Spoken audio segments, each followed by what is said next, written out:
Hello everybody and welcome back to LMM, and if you're enjoying what you're seeing on the channel at the moment, how about giving this video a like, maybe subscribe to the channel to help us grow, and perhaps even check out our Patreon.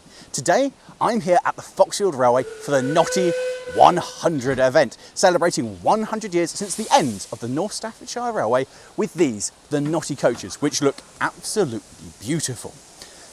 And with the train leaving, that marks the start of the day here. But for this to happen, I had to be here a lot earlier because there are 4 steam locomotives out today, and Muggins here was told to report for duty to get involved. So with that, welcome to Chasing Dinosaurs.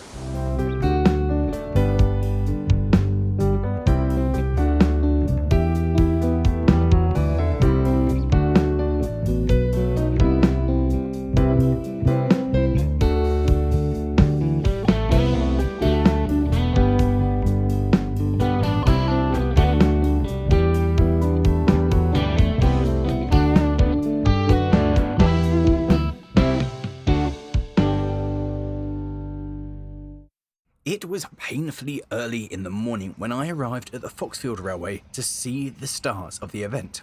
There was Kerr Stewart number 4388 and Hawthorne Leslie 3581, and the visitor from the Tanfield Railway, Andrew Barclay number 1015, and then recently restored Bagnell number 2623. And that's what I'd been told to go and help out with.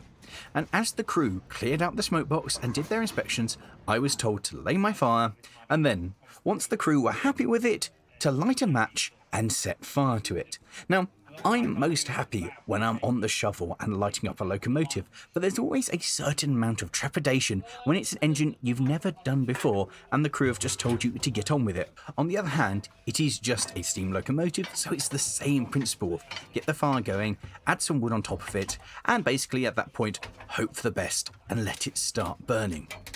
And it wasn't just me lighting up engines. Over on number 3, they too had just lit the fire in their engine and were getting that ready as well.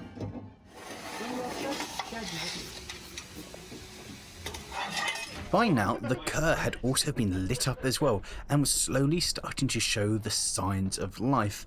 And with the smoke coming out of the chimney of Hawarden, I thought I should check the fire.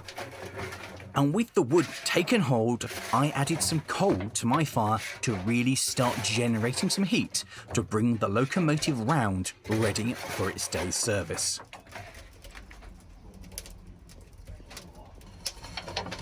The Barclay had also been lit up, and its crew too were ready to start throwing coal onto the fire.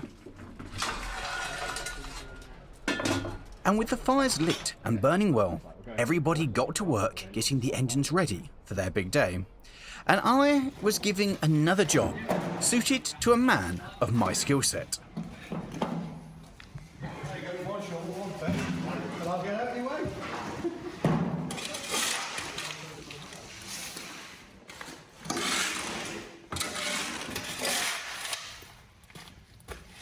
And whilst I was doing the dirty work, the rest of the guys were working on getting the locos to be clean.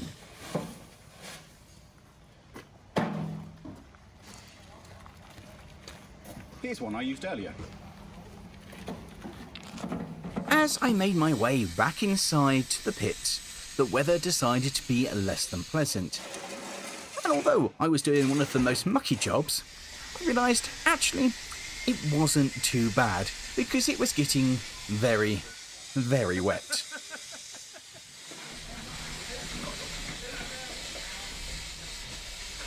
Luckily for me though, by the time I'd finished in the pit, the rain cloud had blown over and it was coming out bright again. And having subtly completed my job, I went to look for my next task, and that of course was to start oiling up. And it wasn't just me trying to get to all the hard to reach places. The other drivers too were having the same struggle.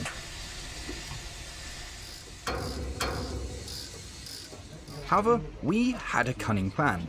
Once I'd done everything that I could get to on the outside, then we were going to move it inside to my newly cleaned pit.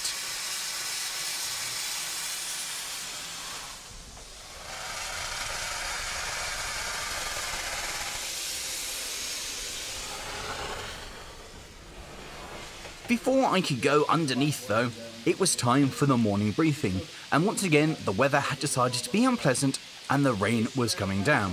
And once we were all briefed on the plan for the day and how it was going to unfold, we were free to go back, with some of the drivers doing their final bits of oiling up and me heading underneath. I like getting to prep engines. What's funny is I very rarely prep. I was going to say, you should do it some more times then. And whilst I struggled underneath with the axle boxes, up top, things were starting to happen. The Witch was the first off shed, and it went to go and collect the freight, for that was going to be the first movement of the day.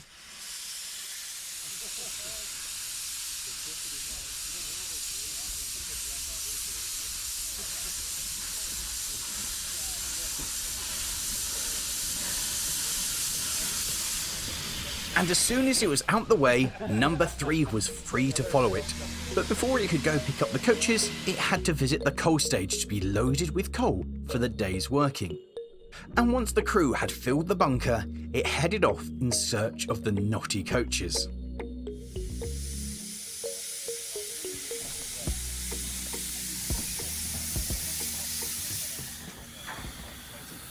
By this point, despite the weather, the public had started to arrive, and it was promising to be a very busy day.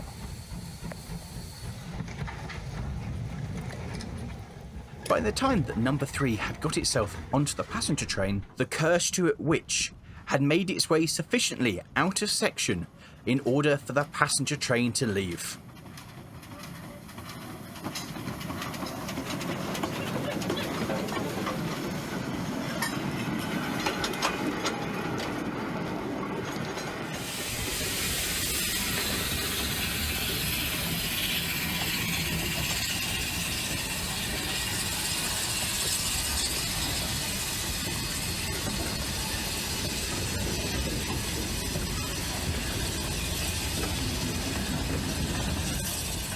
And with my oiling up now completed, there was nothing else for us to do apart from the most important task of the day, and that was to order ourselves some breakfast. And as we waited for our breakfast to be cooked, we bumped into a couple of fans from the channel, so we had a chat with them whilst we waited. And as we were stuffing our faces, Hawarden moved off shed because it was the next engine out. Before it did that though, it had to visit the coal stage to take on coal ready for the day's activities.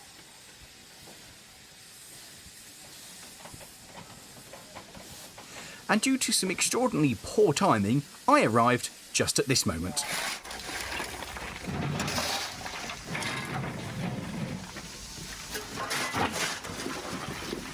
And by the time the Kerstuart Witch returned with the freight, we'd not only coaled up Hawarden, but we'd moved it into siding out of the way.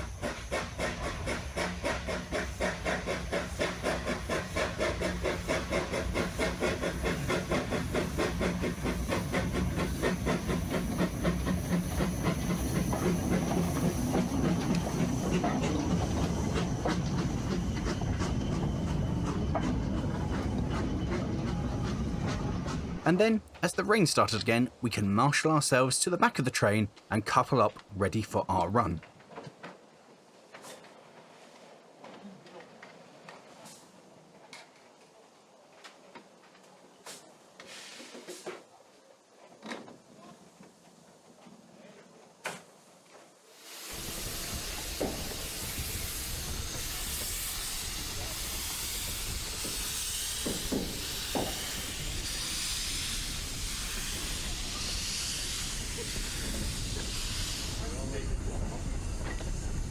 The weather looked brighter ahead, so jump aboard and join us on the trip up.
After an exhilarating run up the line, we arrived at Dilhorn Park. Here we had to uncouple, run round our train, and then propel it backwards out of the platform to make room for the upcoming passenger service.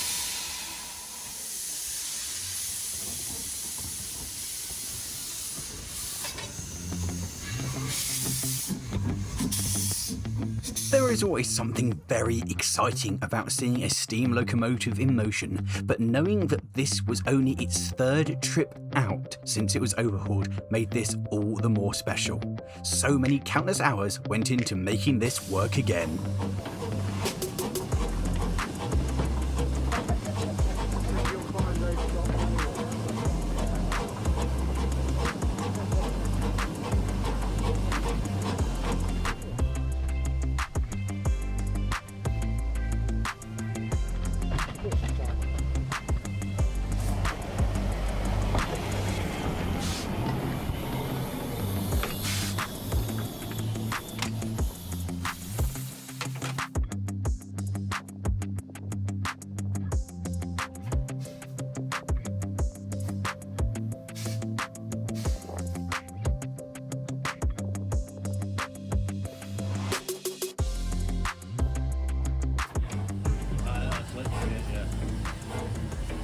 You got a passage a little bit here.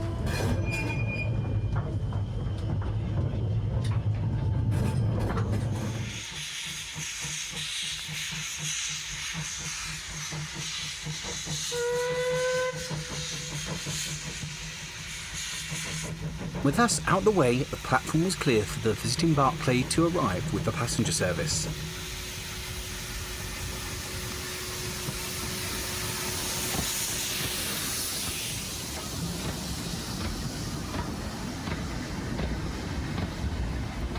And as soon as they pulled into the platform, we were free to depart to head back down the line.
It turned out, as we arrived back to Caverswall Road, this was where the nice weather had been all along.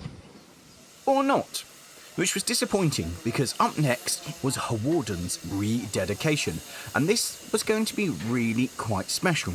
2 of the last surviving apprentices from Bagnall Works were going to be there to do the honours. These gentlemen worked in the factory that built this engine, so this was really special. And having cut the ribbon, Hawarden was officially welcomed back into traffic.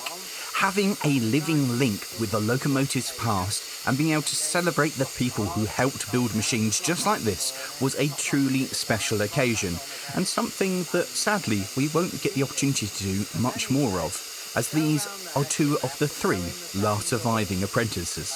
And this was just one of 3 special occasions happening today, and sheltering from the rain, I found myself inside the brand new shed in time for the opening ceremony of that, where a few words were spoken about Mr. Peter Spencer, whose legacy helped fund it. And following that, I got my first drive of the day on the Garden Railway, which opened that very morning, making me the first guest driver.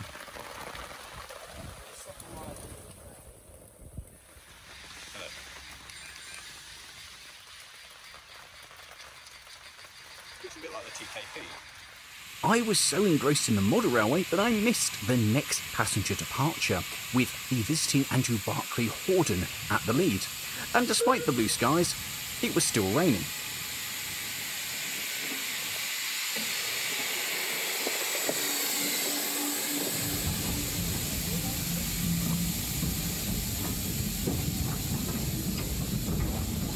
And further up the line, as the witch made its way back, it was also still raining.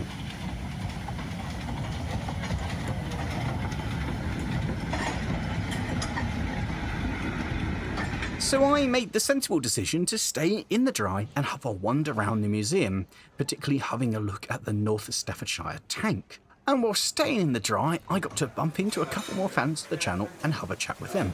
And then I got to drive something else, which was the model railway in the shop.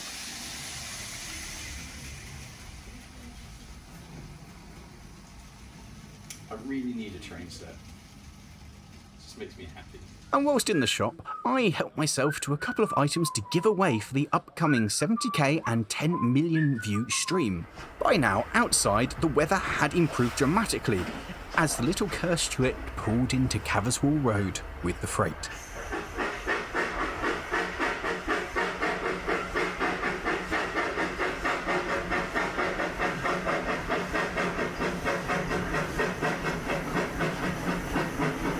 Line clear to Caverswall Road. And whilst we waited for the passenger service to return, I was interviewed for the BBC radio, which was something very exciting. The good weather wasn't to say though. As the Andrew Barclay approached, the black clouds were once again circling.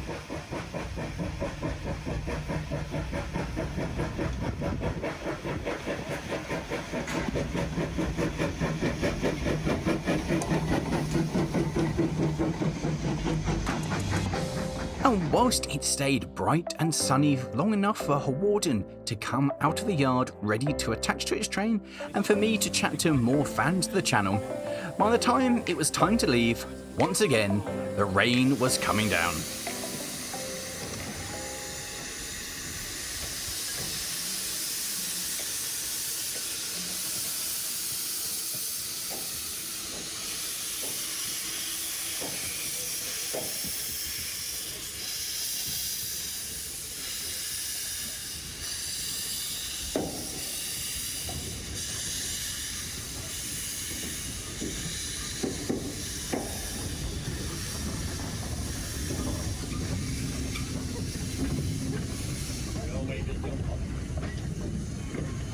The further away that Horden got, the nicer the weather became. They even got patches of blue sky, and back at Caverswall Road, it stopped raining long enough for me to chat to some more fans of the channel.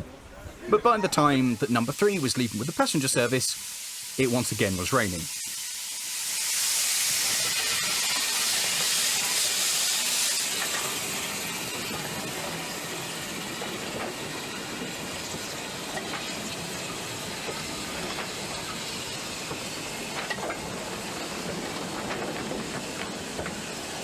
Despite the rain lashing down, at the other end of the line, it was quite pleasant as Horden ran round its train. The weather even stayed nice for the entirety of number 3's run up to Dilhorn Park.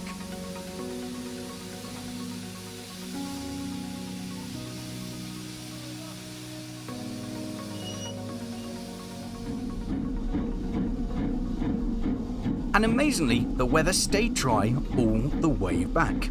It was looking so optimistic that the guys at the railway decided it was time to crack open the barbecue and start cooking burgers.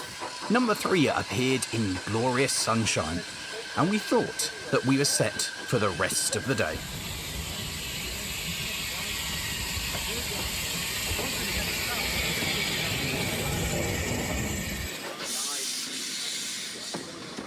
Horden headed back to pick up the freight, ready for the next run.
And as the visitor headed out of the yard, being unusual in facing the other way to the home fleet, you may start wondering where perhaps I was at this particular moment.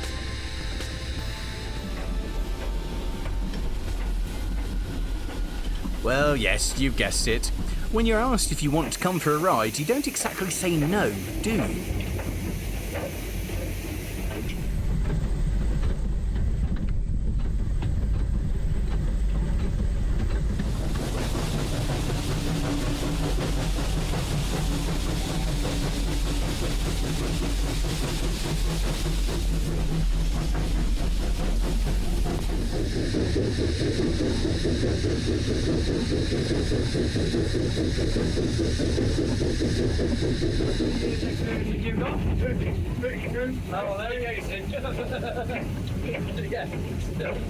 After a cracking run, we arrived in Dilhorn Park, and the Barclay was uncoupled and ran round its train.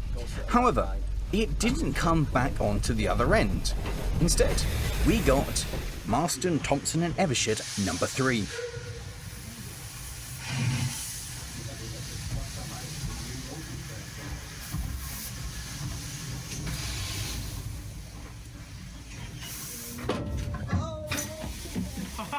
And with number 3 out of the way, Horden could couple up to the passenger service and draw it into the platform.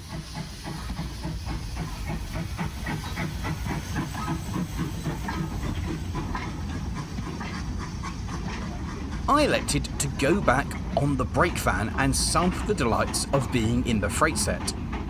Also, it meant I could gaze into the cab of number 3. I feel like we need to abandon the day anyway. My flask has gone cold. Hot on the outside, cold on the inside. Why don't you stand it on the stove though? It's a bit of plastic around it. It's metal inside with plastic. It was in the cupboard.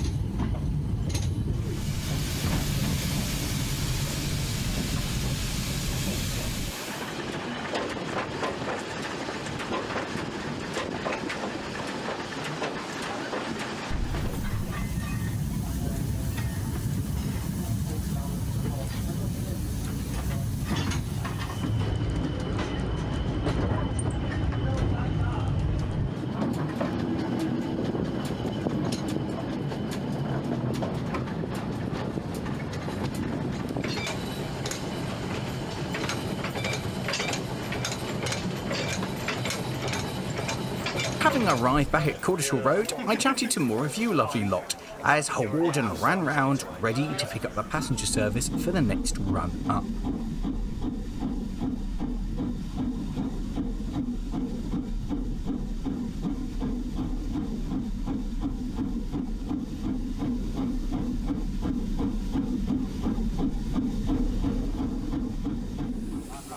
Meanwhile, I kept on chatting to the line of people who had formed wanting Hubba Natter.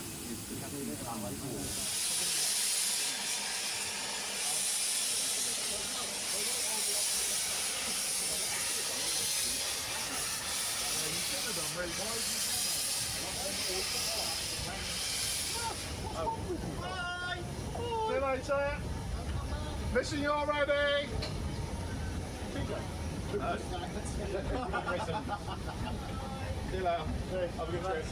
We had boarded the train to get up to the other end, and we were going to travel in the first class compartment on its first public day back in service. And when I say we, I mean my cameraman, because they took one look at me and went, "No sir, you're not coming in here." But eventually, we arrived at the other end and Warden ran round its train.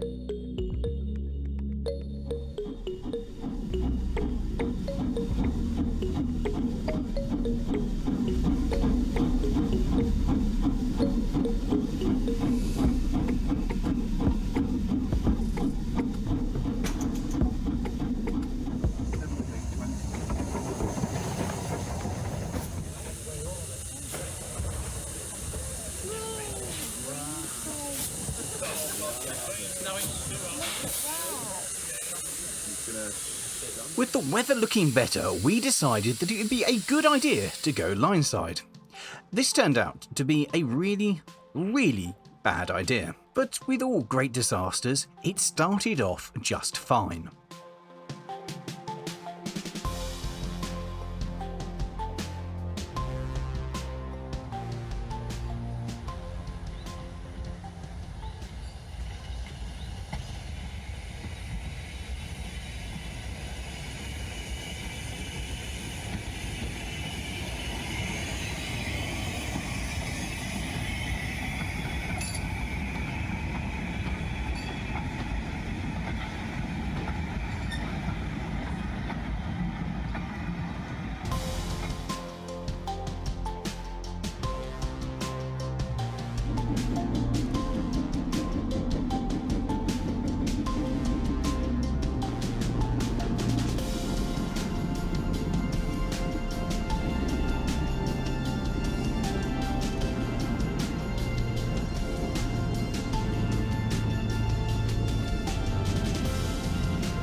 As Hawarden arrived back in Cordeswall Road, having picked up a bit of greenery, it was number 3's time to leave with the freight.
And as lovely and sunny as the weather was at the bottom end of the line, as the train ventured up the gradient, it soon transpired that the weather maybe wasn't quite as pleasant for the whole way along.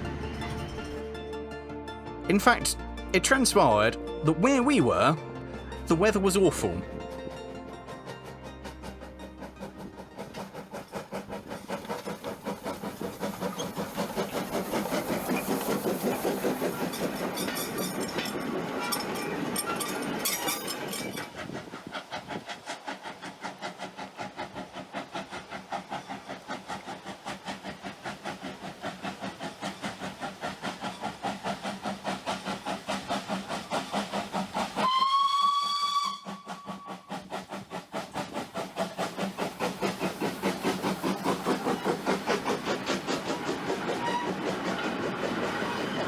Although it wasn't just us, the rain had made its way back down to Cordeswall Road as well, as the Kerr Stewart moved up to collect the passenger stock.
Lorry's gone off down there. Somewhere over there. It is still raining. Sometimes it's not a good idea to say yes. Charles may have had a point.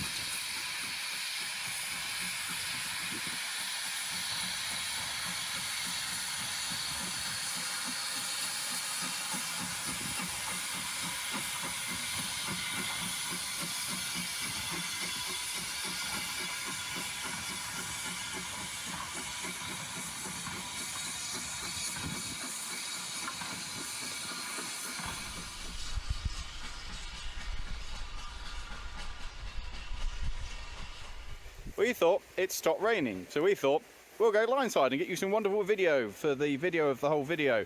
And Wet again. it stopped raining, hasn't it?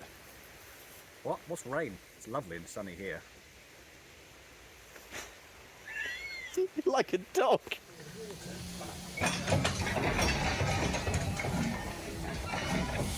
Also in the rain, number 3 set off on its return with the freight, and we thought, well, it probably won't get any worse.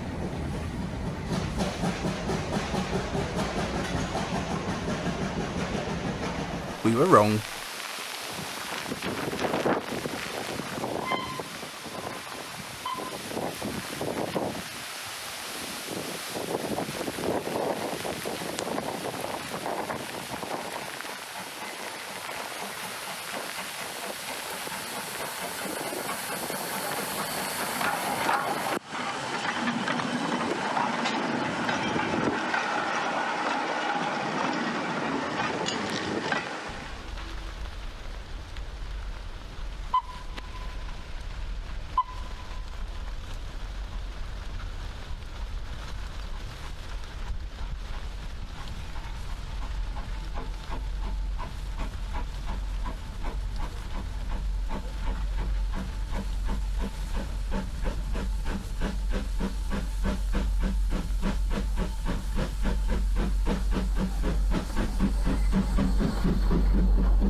I am so wet. This was a terrible mistake to come lineside. I mean, brilliant because train and all, but I'm soaked through to my underwear. It's horrible. The only real solace that we had was that at least the weather was terrible everywhere. Apart from at the other end of the line, where once again the blue sky had appeared and the sun had come out. And in fact, it was quite pleasant.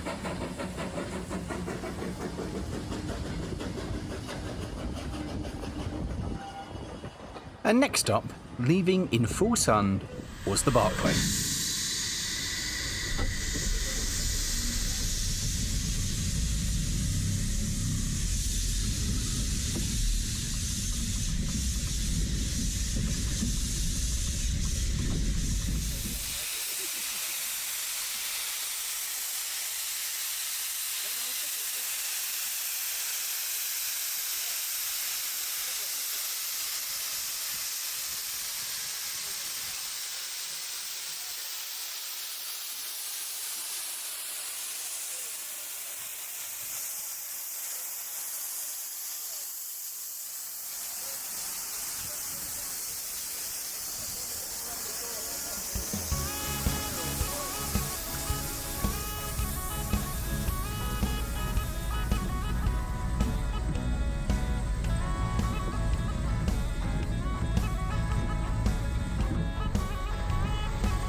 Again,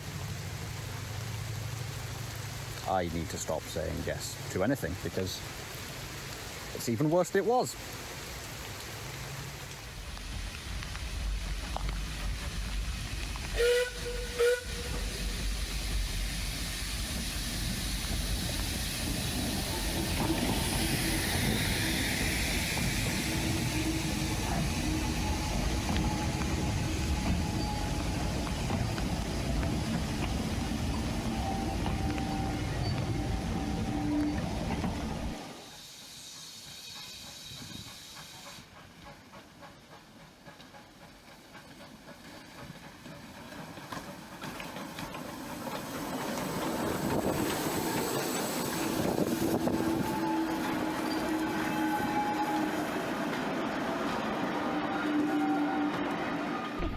So wet. I mean, totally worth it. Well, let me know in the comments if it's worth it, but I'm just cold and I'm wet and we're halfway down the line. My other cameraman, Ben, on the other hand, was having a lovely time.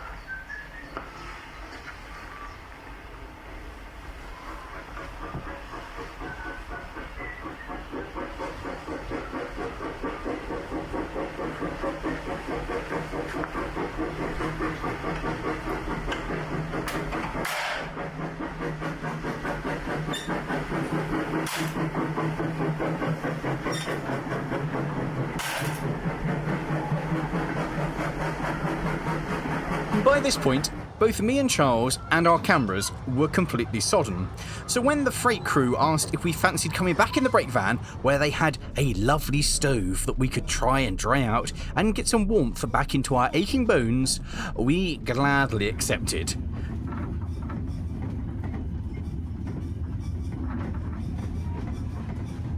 And for this was the last train. And we were very grateful to have a bit of warmth and to be able to dry out and at least be back where we'd started the day. And with that, we've brought the locomotives back onto shed at the end of the day here at the Foxfield Railway. And it has been amazing. What a way to celebrate 100 years since the end of the North Staffordshire Railway.